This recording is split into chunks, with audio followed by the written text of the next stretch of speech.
Hey guys, welcome to the channel. In this video, I'll show you how to use your promo code in Uber in 2025.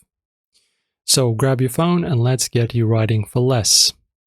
First, you need to snag the promo code, check your email for Uber offers, like for example, Uber Cheap Guy for $2 off, or hit up sites like Groupon for details like $4 off your first 4 trips. New users often get bigger discounts, says Uber's blog.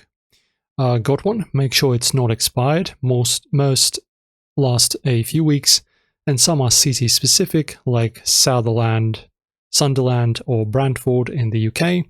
I, for example, scored a 30% off code on X last month. Check there too.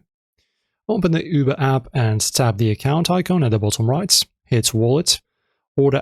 Older apps might say Payments, scroll to Promotions and tap Add Promo Code.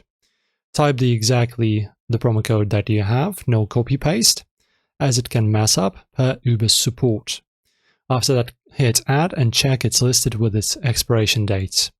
I added a $5 code once and it showed up instantly, ready for my next ride. And that's pretty much it, guys. That's how you use the promo code.